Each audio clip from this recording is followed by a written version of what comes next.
بسم اللہ الرحمن الرحیم۔ السلام علیکم۔ روزانہ واقعات سننے کے لیے اس چینل کو سبسکرائب کریں۔ حضرت سفیان ثوری رحمۃ اللہ علیہ کا پورا نام ابو عبداللہ سفیان بن سعید ثوری رحمۃ اللہ علیہ ہے۔ آپ کا شمار مشہور محدثین کرام میں ہوتا ہے۔ آپ رحمۃ اللہ علیہ کا وطن کوفہ ہے۔ آپ کے مناقب و فضائل کا کیا کہنا، بلا شبہ آپ امام المسلمین وحجت اللہ ہیں۔ فقہ و حدیث اور اجتہاد و تقوی میں یکتائے روزگار اور عبادت و ریاضت میں فقید المثال ہیں۔ آپ کی دینداری و پرہیزگاری پر ساری امت کا اتفاق ہے۔ آپ یقیناً اپنے زمانے کے قطب اسلام تھے۔ اپنے دور کے سینکڑوں محدثین سے احادیث کی سماعت فرمائی اور امام اعظم امام ابو حنیفہ رحمۃ اللہ تعالی علیہ کی مجلس درس میں بھی شریک ہو کر علم حدیث میں آپ کی شاگردی کا شرف حاصل کیا، اور فقہ حنفی کا علم علی بن مصر رحمۃ اللہ تعالی علیہ سے حاصل کیا، جو حضرت امام ابو حنیفہ رحمۃ اللہ علیہ کے مخصوص تلامذہ میں سے ہیں۔ یہی وجہ ہے کہ جب امام ترمذی اپنی جامع میں سفیان ثوری رحمۃ اللہ علیہ کا مذہب نقل فرماتے ہیں تو وہ اکثر امام ابو حنیفہ کے موافق ہوتا ہے۔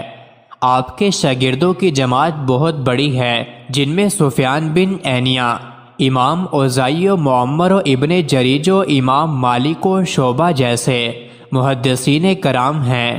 آپ کے مزاج میں تواضع و انکساری بہت زیادہ تھی۔ کبھی صدر مجلس میں نہیں بیٹھتے تھے، نہ کبھی کسی خادم سے اپنی کوئی خدمت لیتے تھے۔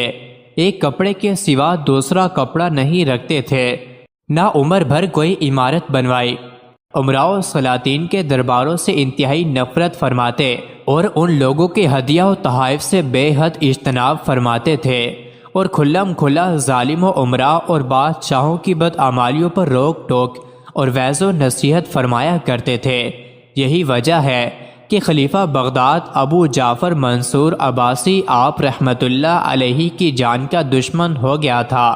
چنانچہ جب آپ حج کے لیے روانہ ہوئے تو ظالم بادشاہ نے آپ کے پیچھے جلادوں کو روانہ کیا اور حکم دے دیا کہ تم لوگ جہاں بھی سفیان ثوری رحمۃ اللہ علیہ کو پاؤ گرفتار کر کے سولی پر لٹکا دو، اور میں بھی لشکر کے ساتھ تمہارے پیچھے پیچھے حج کے لیے آ رہا ہوں۔ جلادوں نے تلاش کرتے کرتے آپ کو مکہ مکرمہ میں پا لیا اور سولی گاڑ کر آپ کو گرفتار کرنے کے لیے حرم کعبہ میں پہنچے تو کیا دیکھا کہ سفیان ثوری رحمۃ اللہ علیہ اس شان سے لیٹے ہوئے ہیں کہ آپ کا سر فضیل بن ایاز کی گود میں اور آپ کے پاؤں سفیان بن عینیہ رحمۃ اللہ علیہ کی گود میں ہیں۔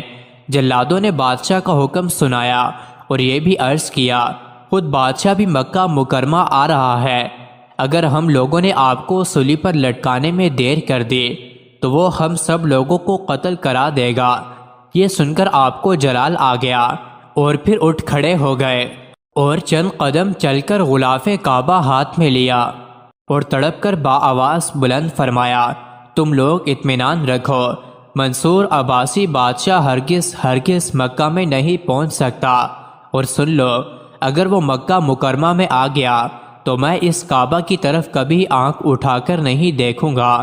آپ رحمۃ اللہ علیہ کی کرامت دیکھیں کہ منصور عباسی بادشاہ غصے میں بھرا ہوا بغداد سے مکہ مکرمہ روانہ ہوا، مگر راستے ہی میں مر گیا اور مکہ مکرمہ تک نہیں پہنچ سکا، اور آپ خیر و عافیت کے ساتھ حج سے فارغ ہو کر وطن تشریف لائے اور 161 ہجری میں وصال فرمایا، اور آپ کی قبر مبارک بصرہ میں آج تک مرجع خلائق اور زیارت گاہ خواص و عام ہے۔